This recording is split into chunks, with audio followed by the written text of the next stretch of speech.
সবাইকে good morning. দেখুন, আমি মর্নিং ওয়াকে এসেছি। এই যে লোকজন চলে এসেছে, এই যে হাঁটছে, এই যে।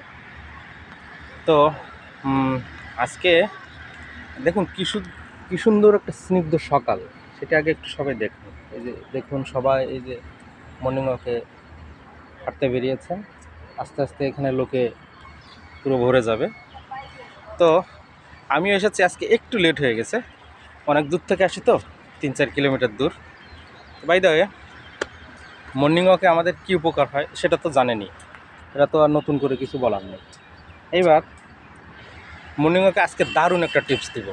সেটা কি? কোলেস্টেরল এবং কি বলে ওটাকে, একটা হচ্ছে ইউরিক অ্যাসিড।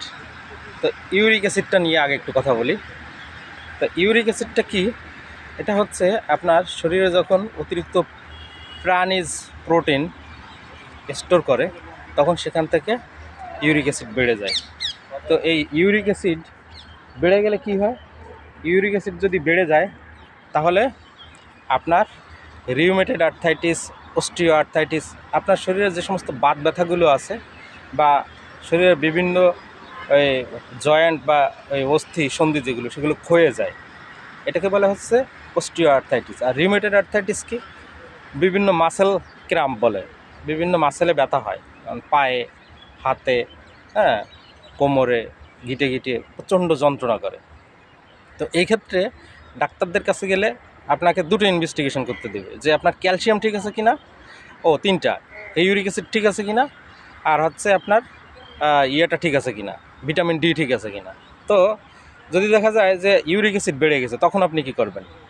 হ্যাঁ, ইউরিক অ্যাসিড যদি বেড়ে যায়, আপনি মাছ মাংস বেশি খাবেন না। আপনাকে ভেজিটেরিয়ানের দিকে আপনাকে কিন্তু এগিয়ে যেতে হবে। আপনাকে মাছ মাংস মানে নন ভেজের, মানে কি বলে ওটাকে, ভেজের দিকে যেতে হবে, নন ভেজ ছেড়ে দিতে হবে। তো এই ক্ষেত্রে আমি বলবো, তার মধ্যে আরেকটা আছে প্রাণীজ প্রোটিন। ডাক্তাররাই বলে দেবেন যে আপনি বেশি মুসুরির ডাল খাবেন না। মুসুরির ডালেও কিন্তু অনেক প্রোটিন থাকে, মুসুরির ডাল থেকেও কিন্তু আপনার ইউরিক অ্যাসিড বাড়ে। আরও কিছু সবজি আছে, যেমন পুঁই শাক, তারপরে আপনার পালং শাক, অ্যাসিড অক্সালিক থাকে। তো বাই দ্য ওয়ে, এখন ইউরিক অ্যাসিড বেড়ে গেলে কী করবেন? ইউরিক অ্যাসিড বেড়ে গেলে আপনাকে অবশ্যই এর প্রতিরোধ ব্যবস্থা নিতে হবে।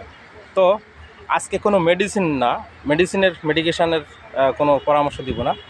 আপনাকে সহজ সুন্দর একটা, একদম প্রাচীনকালের যে পদ্ধতি, সেই পদ্ধতিটা বলছি, শুনবেন। আপনি 2 লিটার পানি সুন্দর একটা পাতিলে গরম করবেন। ওর ভিতরে আপনি 10-15টা তেজপাতা দিবেন। তেজপাতা দিয়ে ওইটা ভালো করে গরম করবেন। 2 লিটার থেকে যখন 1.5 লিটারের মধ্যে নেমে আসবে, তখন দেখবেন যে পানির রং কিছুটা লালচে হয়ে গেছে। এবার আপনি ওই তেজপাতাগুলো ফেলে দিয়ে ওই পানিগুলো আপনি সুন্দর করে একটা কাঁচের বয়ামে রাখবেন। প্রত্যেক দিন সকালে এবং রাতে ওখান থেকে 1 কাপ করে আপনি খাবেন। সকালে একবার, রাতে একবার। 1 মাসের মধ্যে দেখবেন আপনার ইউরিক অ্যাসিড লেভেল কমে যাওয়া শুরু করেছে, এবং আপনার যে সমস্ত পেইনগুলো হতো গিটে গিটে, সেই পেইনগুলো কমে যাবে। তো এই ছিল আজকে আমাদের টিপস। তো সবাই ভালো থাকবেন, আর আমার মতো মর্নিং ওয়াকে আসবেন, শরীরকে ঘামাবেন।